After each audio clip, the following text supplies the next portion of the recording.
The darkness is exactly what I need. It's how you look at your situation. And I was looking at it all fucked up. You have to first accept it before you can fix it. A lot of people walk around, oh man, I'm good. I'm good. No, you're not. You have to accept what you're not. You have to, and people don't want to do that. And that's the only way you can fix it. You have to accept it first before you can go on the journey. A lot of folks never even start the journey, man. They never start the journey because they live in this fake life that who they want to be, they act like they are, but they're not because they haven't fixed all this stuff yet. You got to fix this first before we can start our journey in life. So that's why I have them make this list. You fix these problems, now your journey can begin because you no longer care about how people are judging you. When you care more about how someone's judging you, you're going to stay right there. There's no forward momentum. Each thing that is wrong with you has to be a focal point. You can't look at this gigantic list and say, I got to change all this shit. My God, this is crazy. No. You take off the first one. I want to be smarter. For me, that was my thing. I have to become more intelligent. I have such a severe learning disability, man. I can't retain shit. I had to now get that one thing and then strategize in that one problem. How can I do this? I'm not going to learn like you. I'm not going to learn like anybody else. How am I going to figure this out? So I then figured out, okay, where are my strengths here? Where are my weaknesses in learning?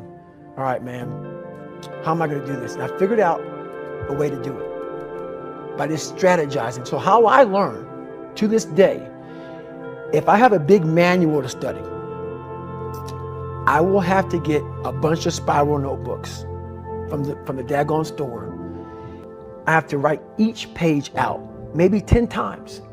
So there was a 1,000-page dive manual that I got 18 months before I went to dive school. Most people, I'm not smart, I'm gonna go see if I can pass this test. I realized, hang on a second, I'm not smart. How can I get past this? How can I get through this obstacle? I need to acquire this book 18 months in advance because it could take me 18 months to write down each page over and over again to then put it to memory.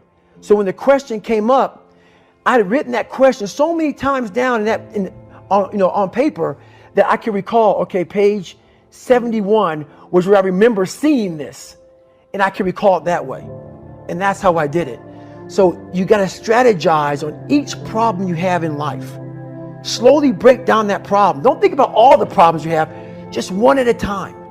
And before you know it, you fix all these problems, but you cannot focus on all of them. Just on the one thing at a time. Mediocrity is everywhere right now. And we're all trying to find an easy way out. And we're judging ourselves. Let's say there's 10 people in this room and we're all mediocre. But I'm the best of the mediocre people.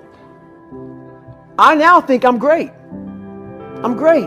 We surround ourselves around people that make us feel great. They tell us what we want to hear. The second we put ourselves amongst the uncommon people, we don't like that feeling. That challenging feeling of that person who's waking up at 3:30 in the morning and say, hey, put your shit on, we're going for a run. We don't like that challenge. We like that person who says, hey, you know, man, I don't feel good today, man. And they say, oh, it's okay, brother. We'll take a day off, man. We'll get a pizza and shit, watch the game. We like that. We love that feeling. Why? Because you understand, man, we're good, bro. We don't want that motherfuckers like this. Hey, man, no, bro. Get your fucking shit on, man. Stop being a punk. We don't want that in our lives. We don't want that person who's constantly challenging our weaknesses. We want that person who's constantly, making us feel nice and good and secure in ours. That's the mediocrity of life. We want to be the best amongst the average people. People wonder, how do you stay hungry all the time?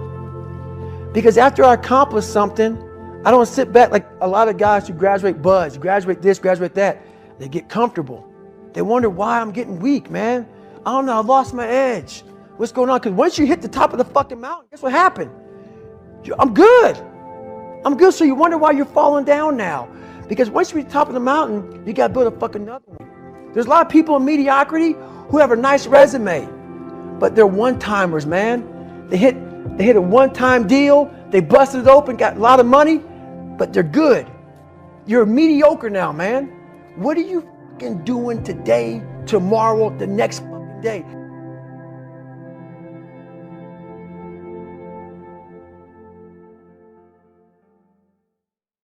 The Bible says, he who loves to sleep and the folding of hands, poverty will set upon you like a thief in the night.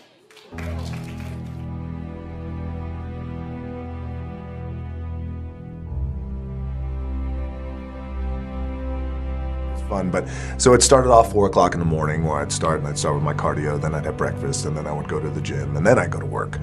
I work out twice before everyone wakes up. I'm pretty sure I wake up earlier than all of you. You have to decide if you are willing to do the things to put you in that category. Rich people don't sleep 8 hours a day. That's a third of your life. It ain't but 24 hours in a day. You cannot be sleep 8 hours a day. You can't live in LA and wake up at 8 o'clock in the morning. It's 11 o'clock on the East Coast. The stock market been open 2 hours. They already making decisions about your life and your ass was asleep. The Bible says, he who loves to sleep and the folding of hands, poverty will set upon you like a thief in the night.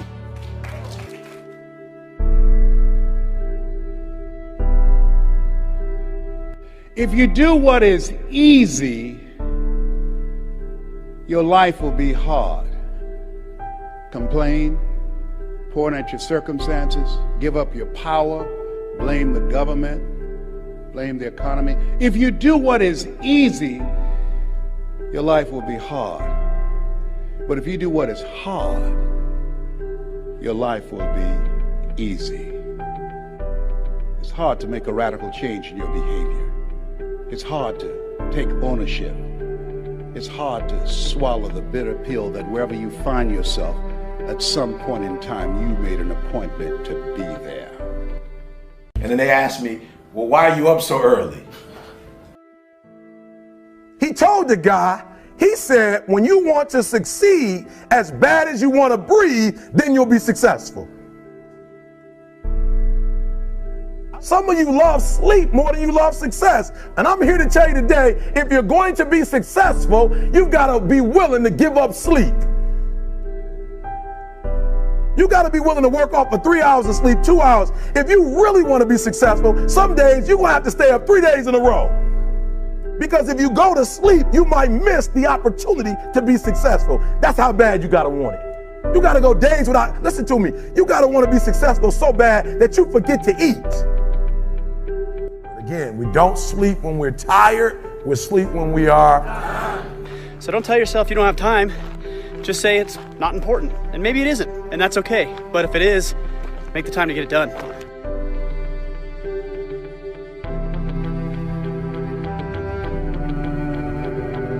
You have to accept that all your excuses are lies.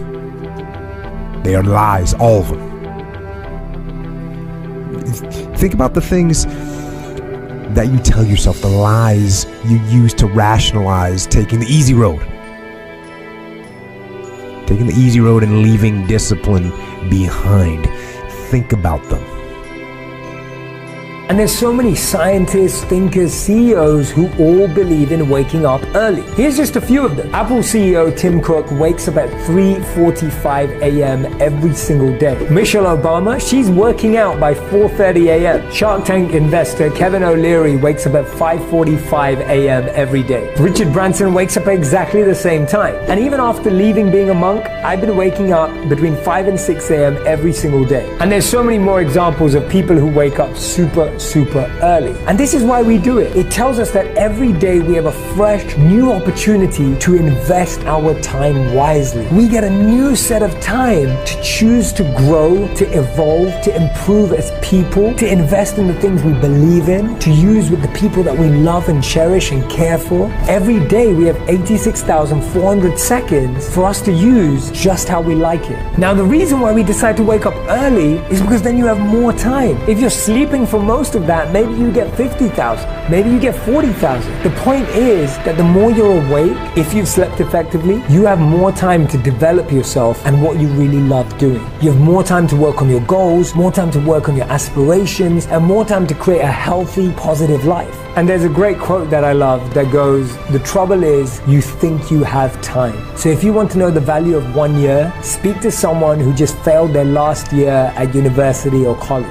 If you want to know the value of a month, speak to someone who's been separated from someone they love. If you want to know the value of a week, speak to someone who's the editor of an online magazine. If you want to know the value of an hour, speak to someone who is just late for an interview. If you want to know the value of a minute, speak to the person who is late for a bus, train, or plane. And if you want to know the value of a moment, speak to the person who just won silver at the Olympics and missed out on gold. The one habit that will rapidly change your success, fulfillment, and happiness in life is waking up earlier. Try it out. You don't have to wake up at 5 a.m. or 6 a.m. right away. Just try and wake up 15 minutes earlier than you already do every week. You'll start seeing results in no time. Let me know about your findings and what you realize about doing this experiment. Let me know in the comments. See you guys.